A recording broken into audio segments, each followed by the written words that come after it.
relatively very little. I mean, that's the guys who were two-time defending champion. Maybe, I don't know. That's an emotional guy. That's not Tony Gonzalez out there. That's an emotional young player. Yeah, they're likely saying, like, we're not scared of you. I mean, they show that they have a lot of firepower, that they could hang with them. I mean, the game, it went toe-to-toe, no pun intended. Yeah. Okay, maybe it was intended, but, I mean, like, he was serious. They got something to prove. I thought the highlight was spot on, was showing how happy Patrick Mahomes was when the game ended and when that went down to the shoelace, because I think he saw Lamar coming. And frankly, the way the Ravens have been playing, they very easily could have converted on that two-point conversion because Lamar was just picking up steam as that game went on. Yeah, Lamar was going, I mean, toe-to-toe. But Lamar, to me, like, Lamar showed me that he is Lamar. And Lamar Jackson is an MVP player. We know that, two-time MVP player. But just the way, the throws that he was making, finding his receivers, Xavier Worthy, the way they utilized RPO on this thing, I'm like, it's a dangerous combination, especially early in the game when you saw them running RPO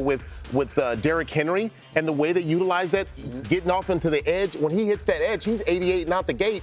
I love Lamar Jackson. I really thought that they were going to pull this game off. That one toe changed everything. We could have been in a different situation. But Lamar Jackson, he's ready for the 2024 season. Look, it's one of those deals where you look at the game and it's like, all right, 2 minutes left. They're on their own 10-yard line, down 7. Is Lamar going to get this done? Yeah. And you can roll your eyes because in the history of these big games, it hasn't been that. He never really had that opportunity to take his team. Lamar Jackson marched his team right down the field, made huge plays. And I look at this thing, and it's like, if they played as well as they did this with 3 neophyte offensive linemen who are really getting their feel for this. Definitely. They did this less than a month after their offensive line coach passed away. They're doing it with a 32-year-old defensive coordinator who's calling his first game. Like, I know we're the Pollyanna show, and sometimes we love every team, but like, as devastating a loss as it was, I'm coming out of that game if I'm a Ravens fan, and I'm feeling great about my team. I'm like, we went toe for toe with those guys. We almost stole the game at the end. We go for 2. We win that game at the end. And Lamar had to go 90 yards in about 1:40, and he did it. He went the distance. They were just a centimeter short. I will say this, though. What makes Lamar so interesting is year to year we get a different narrative on him. It's like, all right, last year it's Lamar's going to be more from the pocket because it's Todd Monken's offense. It's not Greg Roman's. We're going to see a lot more pocket Lamar. He wins MVP. He was running all over the field last night, running the ball in such a way that he looked like the best player on the field running the ball. Peter, it's the most rushing yards he's had in a game in 4 years. This is like they unleashed him. It was like, all right, Lamar, we're back to the old. He's, like you said, Akbar, he's 15 pounds lighter, they say. He's down to 205, apparently. He looked good. My fear is this. Go on, talk about What's that? You can't do that for 17 games in the. You can't do that for 8 games. Jabari Connor came down and lowered the boom on him, and it's like, is Lamar getting up? Like, you can't do it. You can't. It's not sustainable. He was doing this thing where he was lowering his shoulder. And trying to. It fires you up as a fan, and it's like, oh, that's a great highlight. But so part of me is like, was he thinking like, this is a playoff game? I don't care if it's week 1, week 7, week 8. Like, I have to win this game. Maybe I don't play this way next week against Dallas. Maybe I don't play this week against Cincinnati. But like in KC, after the way we lost it, it's a championship game. Like I'm giving everything I have, and I will risk bodily harm to do it because that's what makes me best. But like, he was amazing last night. I don't think that style of play is sustainable over the next couple of months. And Peter, I think you're so right. I mean, going into this game, we already know we set the headlines 4-1, or excuse me, 1-4 against Patrick Mahomes. But what was interesting too to see him lead an offense to put up 452 yards against a Spags defense. Like that doesn't happen. Like this is the second-ranked defense last year, coming out of last year. So it was a good move. We got to talk about the Zay Flowers miss though. That's pretty big. Like, if you didn't watch the game, or if you only saw the highlights before the likely drag, we just showed it right now on the highlight. He's got Zay Flowers, who's as close as he has probably to a number 1 receiver. There's no one around him whatsoever, and they just missed by a mile. And there's a miscommunication. Or maybe he just missed it. Now, I remember about 4 years ago. This is a totally different type of player. Mitch Trubisky once missed this receiver in the back of the end zone when he was a Bear, and it became this meme about, look how wide open he is. How can you miss this guy? Zay Flowers is wide open. You're at Arrowhead. Put the ball on him. That's the touchdown. You go for 2. Maybe you get it. Maybe you don't. He doesn't. And then he does deliver a strike to Likely. And if Likely gets his toes down, Lamar did his job. I think the problem is that, of course, it's only week 1. It's more not damning the Ravens. It's more they're crowning the Chiefs.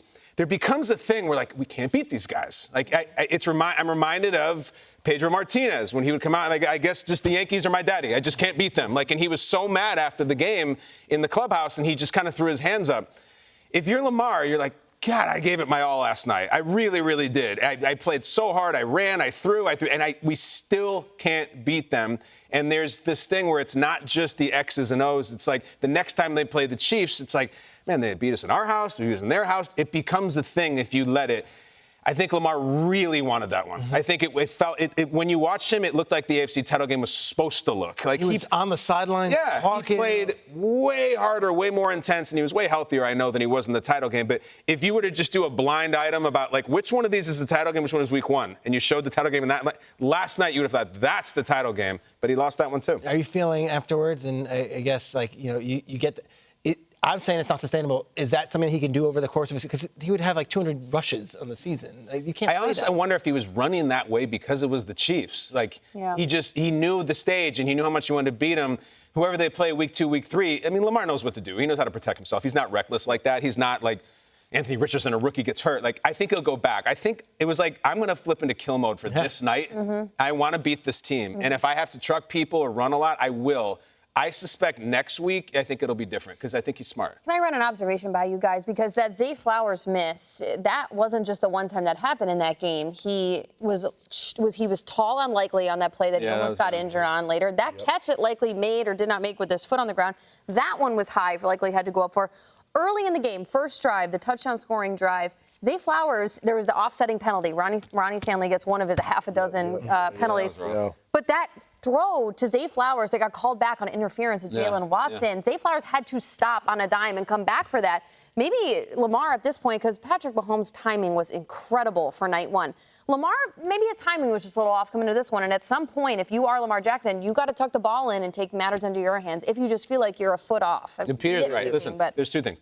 The line is bad right now, and they're trying to get good. And Chris Jones is one of the best players in the league, and they're not going to face him. I will say this, though. That was a lot of that. I don't know. For all the hype he got this summer, maybe the thing, like, my fear was at the end of the game, Derrick Henry wasn't doing much. I think he had 16 carries, 40 yards. 13, and Justice Hill was the guy. And for all you fantasy experts out there, and I'm not mocking you, and I'm not saying fantasy is not important, and there aren't experts, but, like, Justice Hill was the game plan today, last night, and that was not on the script for any fantasy drafts or anything. So it just tells you, like, these teams, they have their own things, and fantasy lives in another world. But Derrick Henry used sparingly at the end of the game, even though in those first couple drives, big fourth down conversion and, of course, the touchdown. There was that one where Lamar did the read option, and, like, Derrick Henry up the middle was a fake. It was like, oh, that's the offense.